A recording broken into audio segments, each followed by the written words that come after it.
तो फिल्म की शुरुआत होती है और हम निक और उसके बेटे को देखते हैं जो एक फ्यूल स्टेशन पर हैं।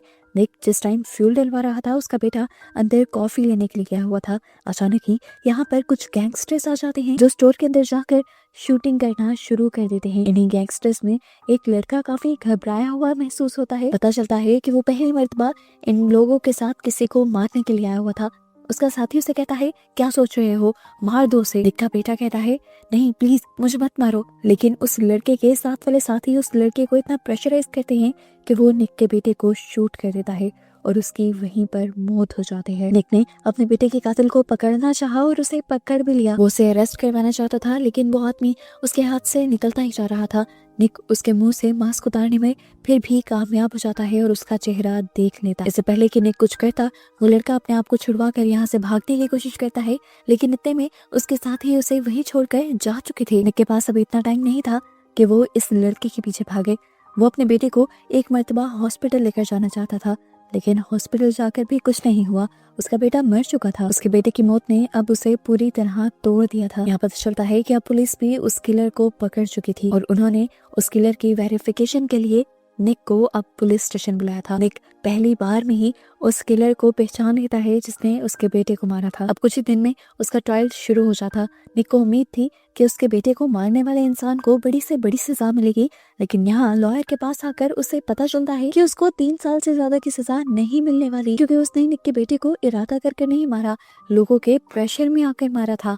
और ऐसी सिचुएशन में ज्यादा से ज्यादा 3 साल कैद या फिर चंद $1000 का ही फाइन पे करना पड़ता है। लेकिन क्या निक के बेटे की जान की कीमत इतनी कम थी? वो लॉयर से पूछता है ऐसा कैसे हो सकता है, मैंने खुद देखा था, उसने मेरे बेटे को मारा था, मैं विटनेस हूँ। पर लॉयर उसे बताता है कि बदकिस्मती से उस लड़के से तुम्हारी बेटे की कोई दुश्मनी नहीं थी। उसने जिस गैंग को ज्वाइन किया था उस गैंग ने एक रूल बनाया हुआ था कि उनकी गैंग को ज्वाइन करने के लिए हर लड़के को पहले किसी को मारना पड़ता है, और उस रात उन्होंने तुम्हारे बेटे को मार डाला। लॉयर उससे कहते हैं अगर आप चाहें तो इस केस को बेशक 10 साल तक लड़े, आप उसे फांसी दिलवाने की पूरी कोशिश कर सकते हैं, लेकिन मुझे पूरा यकीन है कि उसको फांसी कभी नहीं होगी। लॉयर अब उसे समझाते हैं कि बेहतर यही है जो कुछ आपने हमें बताया उसी तरीके से सब कुछ जज को भी बताइएगा, ताकि जज को भी इस मौत पर थोड़ा तरस आए और वो उस किलर को ज्यादा से ज्यादा सजा दे। लेकिन उनकी बातें सुनकर अब निक बहुत ही ज्यादा उदास हो गया था। उसके बेटे को मारने की सजा सिर्फ 3 साल नहीं हो सकती थी। निक यहाँ से उठकर चला जाता है और अब इनकी मुलाकात ट्रायल के दिन में होती है। निक के सामने इस टाइम किलर को बुलाया जाता है और जब जज निक से पूछते हैं कि क्या यही किलर है, तो वो हैरानकुन तौर पर नाम ही जवाब दे देता है। और यहाँ से हमें पता चलता है कि अब उसके दिमाग में कोई दूसरी गेम चलने लगी थी। वो किलर भी अब उसे देखकर इस तरह मुस्कुरा रहा था जिससे पता नहीं उसने क्या जीत लिया हो। जज अब किलर को रिहा कर देता है और उस किलर को उसके सारे गैंग मेंबर्स लेने के लिए आते हैं। अब क्योंकि अपने गैंग वालों के लिहाज से तो उसने बहुत ही बहादुरी का काम किया था, इसीलिए वो उसे पार्टी करवाने के लिए लेकर जा रहे थे। और दूर खड़ा निक उन सबको बहुत गौर से देख रहा था, जैसे दिमाग ही दिमाग में उनके खिलाफ कोई प्लान बना रहा हो। इनके कुछ आगे बढ़ने पर निक ने इनका पीछा करना शुरू कर दिया और उसने देखा कि गैंग का लीडर उस लड़के को यानी किलर को लेकर एक लड़की के घर पर आया था और वो उसे वहां पर पार्टी करने के लिए कुछ पैसे देकर चला जाता है। ये ड्रेस देखने के बाद निक जल्दी से घर गया और घर जाकर उसने हथियार ढूंढना शुरू कर दिए और फिर एक ठीक सा हथियार लिए वो वापस उसी अपार्टमेंट में आया और जाते ही उसने अपने बेटे के किलर के ऊपर हमला कर दिया। उस लड़के ने अपने आप को बचाने की बहुत कोशिश की पर वो बचा नहीं पाया और निक ने उसे पेट में स्टैब कर मार डाला। जब वो लड़का मर गया तब जाकर निक को एहसास हुआ कि उसने बहुत बड़ा जुर्म कर दिया था। जिस चीज का इंसाफ वो अपने बेटे को दिलवाना चाहता था वही जुर्म उसने खुद कर दिया था। वो घबरा जाता है और वापस वहां से निकल जाता है। अपने खिलाफ सारे सबूत मिटाने के लिए उसने वो चाकू जिससे किलर को मारा था वो नदी में फेंक दिया। हम घबराया हुआ निक जब घर आया तो उसकी ऐसी हालत देखकर उसकी वाइफ और उसका दूसरा बेटा भी बहुत ज्यादा परेशान हो गए, पर निक ने उन्हें कुछ नहीं बताया कि वो किसी का मर्डर कर आया था। वो चुपचाप बाथरूम में जाता है और शॉवर के नीचे खड़े होकर रोने लग जाता है। वो इसलिए दुखी नहीं था क्योंकि उसका बेटा मर गया था, वो आज इसलिए दुखी था क्योंकि उसके अंदर का इंसान भी मर गया था अपने बेटे का बदला लेने के लिए। अगले दिन हमें बिली को दिखाया जाता है जो कि उस गैंग का लीडर है। उसे जब पता चलता है कि किलर की मौत हो गई है तो वो बहुत ही ज्यादा शॉक रह जाता है और अब वो अपने साथी के मरने पर बहुत ज्यादा गुस्सा था। वो आज का न्यूज़पेपर देखता है जहाँ निक के बेटे के मरने पर एक बहुत बड़ा आर्टिकल छपा हुआ था, जबकि उसका भी तो गैंग मेंबर बना था। वो गुस्से में सब लोगों से कहता है, ये है दुनिया का इंसाफ। जब दुनिया हमारे साथ ये बिहेवियर रखेगी तो हम भी दुनिया में यही करेंगे। जब एक बड़े बिजनेसमैन का बेटा या किसी बड़े ऑफिसर का बेटा मरता है तो पूरे पूरे आर्टिकल लिखे जाते हैं, और जब हम में से कोई मरता है तो बस एक लाइन लिख दी जाती है कि गैंगस्टर मर गया। जो कुछ भी हो, अब वो अपने साथी का बदला लेने की ठान चुका था। जबकि दूसरी तरफ पुलिस वालों को भी उस गैंगस्टर के मरने की खबर मिल गई थी और वो जाकर निक को बताते भी हैं कि आपके बेटे का किलर मारा गया है। पुलिस को लग रहा था कि ये हरकत किसी दुश्मन गैंग की होगी, लेकिन वो ये नहीं जानते कि ये काम निक ने खुद किया है। यहाँ निक का साथी जो निक के पास बैठा हुआ था वो कहता है, आखिर तुम्हारे बेटे को इंसाफ मिल ही गया, बस उसकी ये बात का सुनना था। निक को लगा कि उसने जो किया ठीक किया। कल तक जिस गिल्ट में वो था कि उसने एक इंसान को मारा, उसके अंदर से अब वो गिल्ट खत्म हो गया था। यहाँ दोबारा हम गैंगस्टर बिली को देखते हैं जो अब अपने साथी के कातिल का पता चलाने में लग चुका है। वो उसी लड़की के पास जाता है जिस लड़की के पास उस दिन वो किलर गया था और पूछता है कि क्या तुमने इस आदमी को देखा। वो लड़की बता देती है कि मैंने उस आदमी को उसी दिन अपने अपार्टमेंट के करीब देखा था। उसका ये कहना था कि बिली को कंफर्म हो गया कि उसके साथी को मारने वाला कोई और नहीं बल्कि निक है। इसलिए अब ये लोग निक का पीछा करने लगे थे। कुछ ही दूर जाने पर निक को भी फील होने लगा था कि कोई उसके पीछे है। इससे पहले कि वो आदमी यानी वो गैंगस्टर गन निकाल कर निक को मार पाता, निक उससे पहले ही अपना सूटकेस उसके गन वाले हाथ पर मारकर उसकी गन को दूर फेंक देता है और खुद वहां से अपनी जान बचाकर भागने की कोशिश करता है। पर ये सारे लोग उसके पीछे पड़ जाते हैं। भागते हुए ये गैंगस्टर्स उसके ऊपर गोलियां भी चला रहे थे, लेकिन खुशकिस्मती से निक को एक भी गोली नहीं लगी। अपनी जान बचाने के लिए वो सारे सामान को गिराते हुए एक होटल के अंदर चला गया, लेकिन ये गैंगस्टर वहां भी आ गए। किचन से निकलकर वो गैराज में गया। उसने यहाँ की सारी गाड़ियों के सिक्योरिटी अलार्म बजाना शुरू कर दिए ताकि पुलिस या गार्ड में से कोई आकर उसे बचा सके, लेकिन यहाँ पर कोई भी नहीं आया था। अब वो भागकर रूफ कार पोर्च में आ गया था और एक आदमी अभी भी उसके पीछे था जो उसे मारने ही वाला था, लेकिन अपने आप को बचाने के लिए निक उसे ही पकड़कर एक कार के दरवाजे के अंदर मार मार कर उसका बुरा हाल कर देता है। इस सारी मार कुटाई के अंदर वो गाड़ी खुद ब खुद चलने लग जाती है और इससे पहले कि वो नीचे गिर जाती निक उसमें से बाहर निकल जाता है और दूसरा आदमी जिसे निक उस गाड़ी के अंदर डालकर मार रहा था वो उसी गाड़ी के क्रैश होने के साथ मारा जाता है। अब मौके का फायदा उठाकर वो भी जल्दी से कार लेकर यहाँ से निकल गया और निक के लोगों के हाथों बच गया। एक मुसीबत से निकला ही था कि दूसरी मुसीबत उसके सामने आ गई। उसकी वाइफ ने उसे बताया कि शाम होने तक उसका बेटा स्कूल से वापस नहीं आया था। वो बहुत ज्यादा घबरा जाता है, पर फिर उसे ख्याल आया जरूर उसका दूसरा बेटा अपने पहले भाई के मरने वाली जगह पर गया होगा। उसकी सोच ठीक भी निकलती है। उसका बेटा अपने भाई की याद में यहीं पर था और यहाँ से जाना भी नहीं चाहता था। इसी गुस्से में निक उसके ऊपर चिल्ला भी देता है। निक के बेटे को लगता है कि निक फजूल में गुस्सा कर रहा है, पर निक जानता था वो अपने बेटे को एक बहुत बड़ी खतरे से बचा रहा है। दूसरी तरफ हमें उन गैंगस्टर्स को दिखाया जाता है जिनके ऊपर निक ने अपने सूटकेस से हमला किया था अपने आप को बचाने के लिए। इस सूटकेस के अंदर निक की सारी पर्सनल इंफॉर्मेशन थी जो अब उन गैंगस्टर्स के हाथ लग भी चुकी है। इसी सूटकेस में निक की फैमिली पिक्चर भी है, जिस पिक्चर को देखते हुए इनकी सोच और अंदाज ये साफ जाहिर कर रहा था कि वो निक को हराने के लिए और अपना बदला लेने के लिए निक की फैमिली को भी अपना टारगेट बनाएंगे। अब वो गैंगस्टर बिली अपने एक आदमी को निक के ऑफिस भेजता है। सिक्योरिटी के बहुत रोकने के बावजूद भी वो निक से मिल लेता है और निक को वो सूटकेस पकड़ा जाता है जिसके अंदर से अब सारा सामान गायब था, लेकिन उसकी फैमिली फोटो थी जिसमें हर इंसान के चेहरे पर क्रॉस लगाया गया था और वो उसे सरेआम धमकी भी देकर जाता है कि तुमने बिली के साथ पंगा लेकर ठीक नहीं किया, अब तुम अपना अंजाम देखना। इस तरह इस गैंगस्टर के अंदर आने की वजह से और उसके निक को धमकी देने की वजह से ऑफिस के काफी सारे लोग डर गए थे। पिक्चर के पीछे इस टाइम एक नंबर भी लिखा हुआ था। निक जब उस पर कॉल करता है तो पता चलता है कि ये नंबर बिली का ही है। बिली उसे दोबारा धमकी देता है उसकी पूरी फैमिली को मारने के लिए और निक उससे कहता है कि अगर तुमने मेरी फैमिली के बारे में कुछ बुरा सोचा भी तो मैं तुम्हारा वही हाल करूंगा जो मैंने तुम्हारे साथी का किया था। उसके इस जवाब में बिली उससे कहता है तुमने जिसे मारा वो मेरा साथी नहीं था, वो मेरा सगा भाई था। बस ये सुनना था कि निक और भी ज्यादा घबरा गया। उसने फौरन फोन रखा और अपना पर्सनल फोन उठाते हुए यहाँ से निकल गया। वो अब समझ चुका था कि ये लड़ाई सिर्फ गैंगस्टर्स और निक के दरमियान में नहीं है, ये लड़ाई अब बिली और निक के दरमियान में आ गई थी। बिली वो था जिसका भाई मरा था और निक वो था जिसके बेटे के मरने पर उसने बिली के भाई को मारकर अपना बदला ले लिया था। लेकिन बिली का बदला तो अभी बाकी था। इस टाइम निक जो अपनी वाइफ को फोन मिला चुका था वो अपनी वाइफ को घबराते हुए बताता है कि हमारी जानों को खतरा है, तुम घर पर ही रहना, ना किसी को अंदर जाने देना, ना खुद बाहर जाना। और अपने बेटे का भी खास ख्याल रखना, मैं जल्द ही घर पहुंच रहा हूँ। वो अब अपने घर पहुंचता ही है कि उसके पीछे पुलिस ऑफिसर भी आ जाती है। ये ऑफिसर वही थी जो पहले निक के बेटे की मर्डर की भी इन्वेस्टिगेशन कर रही थी। इस टाइम वो निक से कहते हैं, तुम मान क्यों नहीं लेते कि वो सब तुमने किया है, और अगर तुम्हें लग रहा है कि वो सब हम लोगों से छुपा हुआ है तो ऐसा नहीं है। वो उस लड़के के मर्डर की बात कर रही थी जो निक ने किया था, लेकिन निक अपनी वाइफ के सामने वो सब कन्फेस करने से जरा सा हिचकिचा रहा था और यहाँ उसकी वाइफ परेशानी से उसे देख रही थी। ऑफिसर निक से कहती है कि अगर तुमने हमारे साथ कोऑपरेट ना किया तो अंजाम के जिम्मेदार तुम खुद होगे। तुम्हें लगता है कि तुमने सिर्फ एक लड़के को मारा है जो तुम्हारे भाई का कातिल था, लेकिन तुम गलत हो। वो एक गैंगस्टर था और तुमने उसे मारकर एक गैंग वॉर शुरू कर दी है। ये कहकर ऑफिसर वहां से निकल जाती है और घबराया हुआ निक उसके पीछे जाकर मान जाता है कि उसी ने उस लड़के को मारा था और अब वो नहीं चाहता कि उसके बड़े बेटे की तरह उसकी फैमिली को भी कोई नुकसान हो। ये बात सुनकर ऑफिसर उससे वादा करती है कि जितना हमसे हो पाया हम तुम्हारी मदद करेंगे। आज रात को 2 ऑफिसर्स तुम्हारे घर पर तुम्हारी फैमिली की प्रोटेक्शन करेंगे, लेकिन तुम्हें खुद भी काफी ध्यान रखना होगा। अब तो निक की वाइफ को भी सारी सच्चाई पता चल चुकी थी। निक उसके सामने टूट जाता है और यहाँ उसकी वाइफ उसे ब्लेम करने के बजाय उसे सहारा देती है और कहती है, तुमने कुछ गलत नहीं किया, तुम ये सब सिर्फ अपनी बेटी का बदला लेने के लिए कर रहे थे।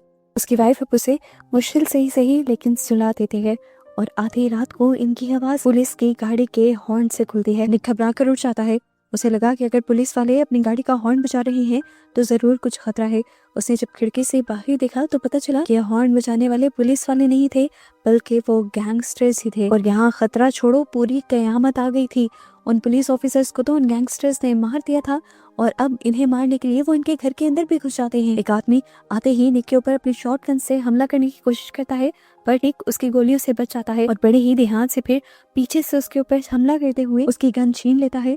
फिर उसकी गन से पहले उसको और फिर उसके साथी को जख्मी करता है। इससे पहले कि अब वो खुद को भी यहाँ पर संभाल पाता, उसे अपने बेटे की और अपनी वाइफ की चीखें सुनाई देती हैं। निक भागकर उनके बचाने के लिए उनके पास पहुंचा तो उसने देखा कि अब उन दोनों को तो बिली के साथ ही कब से मिल लिए बैठे थे। निक के यहाँ आते ही बिली जरा सा भी तरस नहीं खाता और फिर उसके बेटे और उसकी वाइफ को उसकी आंखों के सामने शूट कर देता है। उसने बिली के यहाँ आने का इंतजार किया था ताकि बिली इनकी मौत को देख सके और उस दुख को सह सके जो पहले बिली ने अपने भाई के मरने पर सहा था। इससे पहले कि यहाँ पर निक भी कुछ रिएक्ट करता, बिली उसे भी गोली मारकर यहाँ से चला जाता है। उन्हें लग रहा था कि ये लोग मर गए, लेकिन किस्मत से बिली जिंदा बच जाता है। अब जब उसे होश आया तो वो हॉस्पिटल में था और गहरे सदमे में था।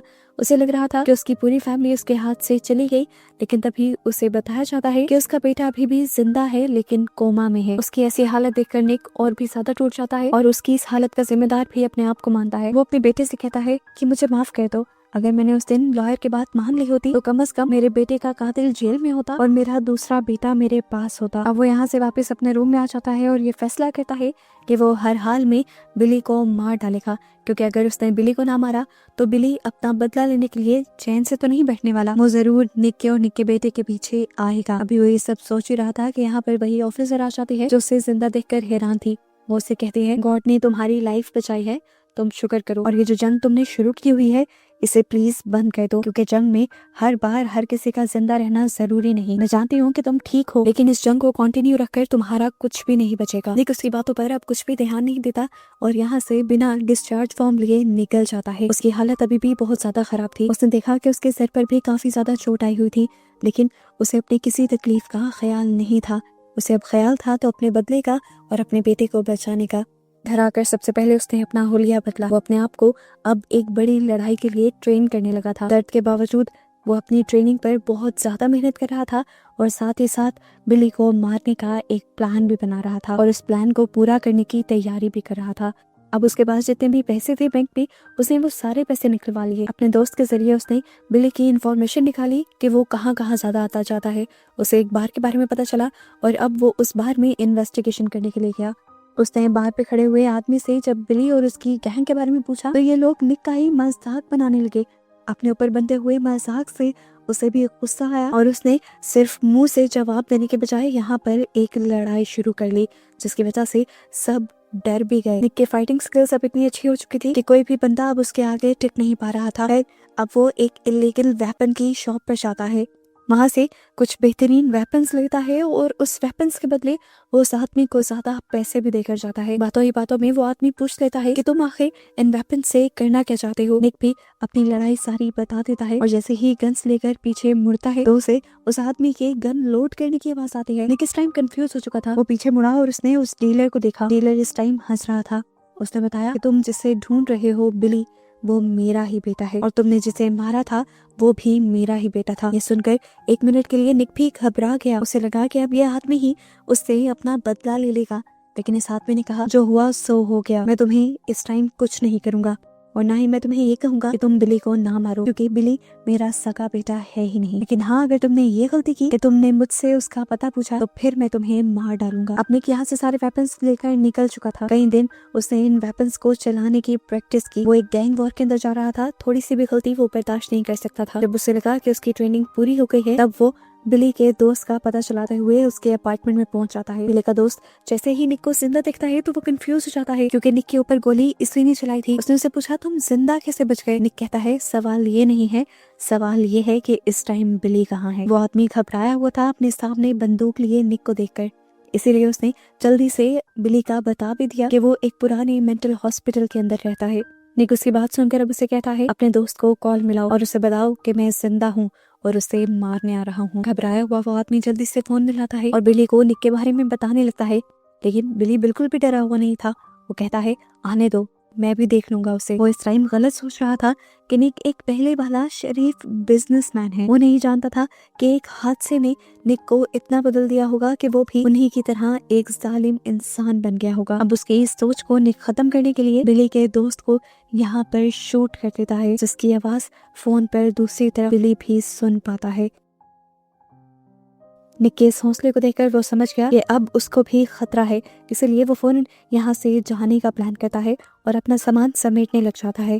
इससे पहले कि वो यहाँ से निकल जाता है, यहाँ पर एक गाड़ी आकर रुकती है, पर इसमें निक नहीं था, इसमें उसी के डैड थे, जो उससे कहते हैं कि तुम यहाँ से भाग नहीं सकते, तुम्हें यही रहकर उसका मुकाबला करना होगा, क्योंकि उसके पास लाखों डॉलर्स के वेपन्स हैं। अगर वो यहाँ से भाग गया तो मुझे वो वेपन्स दोबारा नहीं मिल पाएंगे। तुम यही रहोगे, उसका मुकाबला करोगे, उसे मार दोगे ताकि मैं वो वेपन्स दोबारा हासिल कर सकूं। बिली को पहले ही बहुत ज्यादा गुस्सा भी था और डर भी था। ऊपर से उसके डैड का ये लालची एटीट्यूड उसे और गुस्सा दिला देता है और वो हम अपने डैड को ही यहाँ पर मार देता है, क्योंकि बचपन से ही उन्होंने बिली को अपने फायदे के लिए इस्तेमाल किया था और उन्हीं के इस एटीट्यूड की वजह से बिली एक गैंगस्टर बन गया था।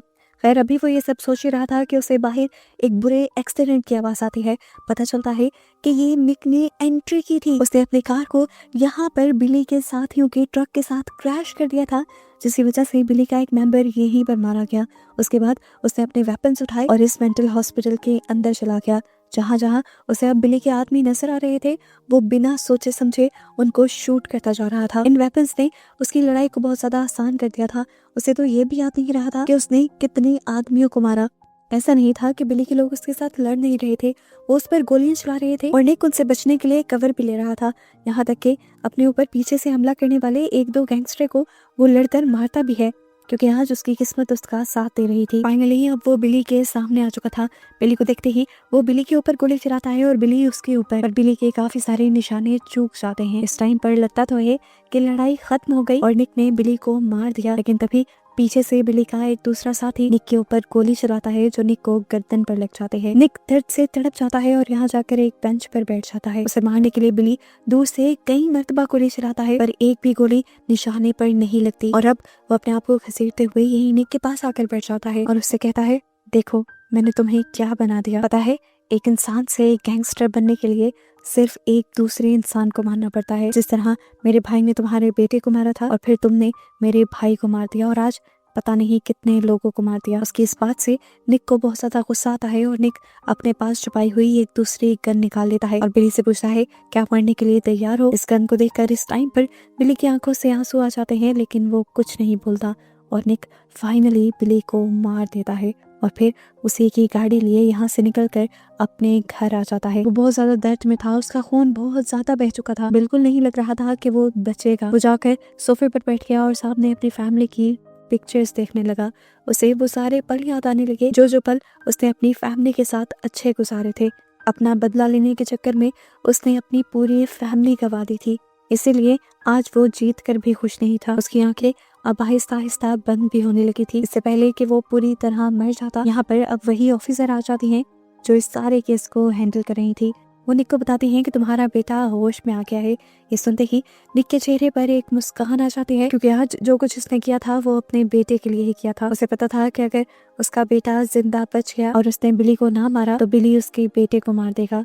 लेकिन कम से कम आज अपनी जान गंवाकर और उस सारी लड़ाई को जीतकर उसने ना सिर्फ अपने बेटे की जान बचाई थी, बल्कि आगे भी कई इंसानों की जानें बचा ली थी जिनको वो बुरे गैंगस्टर मार देते। इस टाइम उसे मुस्कुराता हुआ दिखाते हुए ये मूवी यहाँ पर एंड हो जाती है, ये दिखाए बगैर कि निक जिंदा बचा भी है या मर गया।